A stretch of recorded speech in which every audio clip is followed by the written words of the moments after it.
Bom dia, boa tarde, boa noite, galera. Sejam bem-vindos ao canal QAB. E hoje nós iremos continuar, na verdade nem continuar, vamos iniciar um novo assunto aqui no QAB. Nós vamos iniciar o assunto de armazenamento e dados. A informação entre o computador ou eletrônico, a parte do hardware e do software. Então nós vamos entrar nesse patamar a partir de agora. Então o que que nós podemos entender de como é feito o armazenamento? Levando em conta as aulas anteriores, e eu peço muito que vocês saibam, pelo menos tenham adquirido o conhecimento. Foi uma semana que eu passei fora. Deu tempo suficiente de vocês entenderem o processo, pelo menos o processo de sistemas embarcados em si. Porque vai precisar disso, porque vai vir agora. Então o processo de armazenamento ele é feito através de portas lógicas. Isso aqui é muito importante, tá certo?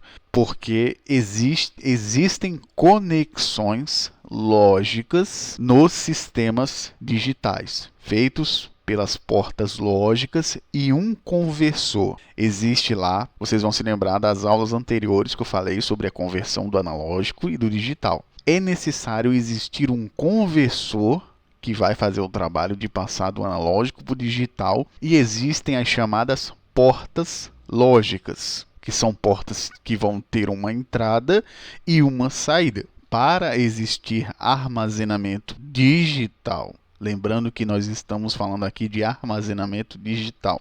Antigamente tinha um armazenamento analógico, que era os furo fudido lá que fazia o negócio. Era a máquina de furo fudida. Nós estamos falando aqui de algo mais digital. Uma combinação, na verdade. Tem certos tipos de aparelho que é uma combinação entre analógico e digital. Ok? Mas a gente tem que levar em conta mais a parte digital e as portas lógicas, que é o que interessa por enquanto aqui. Mas a gente vai falar sobre essa comunicação entre os níveis e a história dos armazenamentos no futuro bem próximo. O importante agora é que vocês entendam que armazenamentos de dados precisam de portas lógicas e um conversor. Ok. Agora a gente vai falar sobre a representação dos dados. Aqui já vai servir para muita coisa. Aqui vai servir tanto para programação, quanto para desenvolver circuitos, quanto para desenvolver lógica, tá ok? Tudo que vai ser falado aqui. Esses aqui são os assuntos no sentido mais amplo que eu posso chegar. Primeira coisa, a gente vai entender um pouquinho sobre conexão lógica, conexão digital, dígito binário. Aí a gente vai estudar um pouquinho de tabela verdade. Eu não sei nem se vai dar tempo de a gente chegar na tabela verdade digital. E algumas operações booleanas. Beleza. Vamos por partes, que nem o Jack Stripador.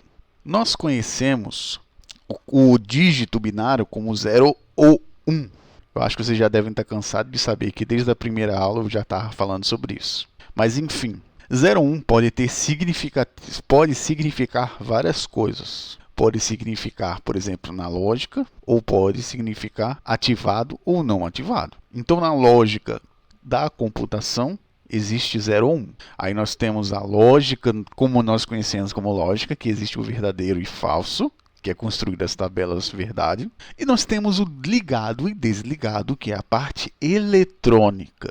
Então, a parte eletrônica, ela vê ligado, desligado, ou alta tensão ou baixa tensão.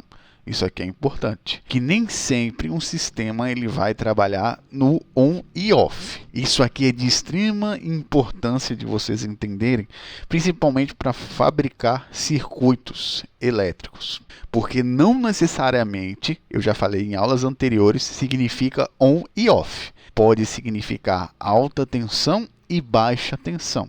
Lembre-se disso. Agora a gente vai lembrar um pouquinho sobre conexão lógica e a conexão digital, tá ok? Vamos começar com a conexão da lógica. Dentro da lógica existem termos, certos termos que eu vou introduzir vocês agora. Não sei se vocês estudaram lógica ainda, por isso eu vou me basear como se vocês nunca tivessem visto na vida. Assim como todo o QAB. O QAB ele é feito para pessoas que nunca viram nada na vida e estão aprendendo agora, tá ok? Então o não é uma negação.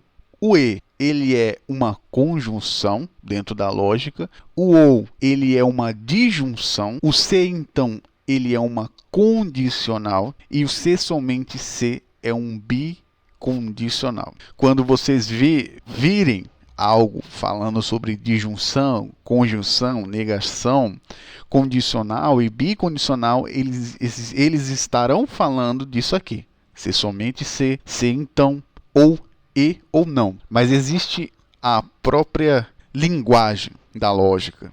O importante é vocês saberem dessa parte aqui. Depois, quando eu começar a falar de lógica mesmo, que vai entrar lá para os negócios de filosofia, a gente vai estudar lógica por inteiro, a gente vai se importar com o desenho, tanto o desenho quanto a linguagem própria da lógica. Por enquanto não é isso. Eu só quero introduzir vocês a esses conceitos. É, ou, se então, se somente se. E vocês têm que estar familiarizados com o que eles significam para a lógica.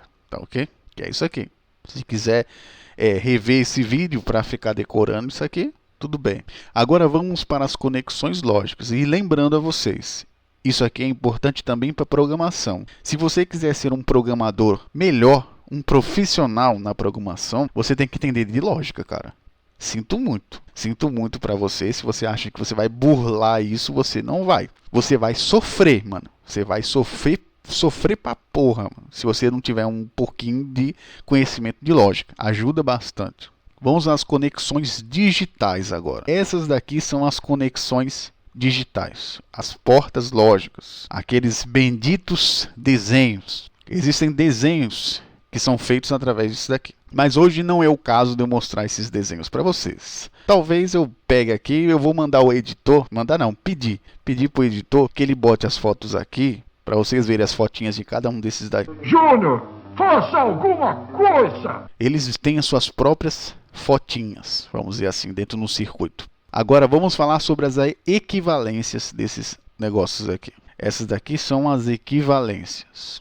Eu acho que você notou que aqui existe algo muito especial que não tem na lógica original, que é o XOR e o NAND. Também existe uma coisa que eu não botei aqui, que é a condicional exclusiva. Condicional não, perdão, mil perdões. Não é a condicional exclusiva, é a disjunção exclusiva, que é um caso especial. Mas enfim, por que existe o XOR e o NAND dentro das conexões digitais? Isso aqui é algo muito importante vocês saberem. Porque acontece o seguinte, quando estamos tratando na eletrônica de coisas, por exemplo, eu vou falar o exemplo de uma fonte. Você já viu uma fonte de computador? Se você pegar a fonte do computador, ela tem trocentos fios. Tem fio pra cacete ali dentro. Só que existem 3 tensões diferentes. A de 12, a de 5/6 e a de 3,3. São tensões diferentes.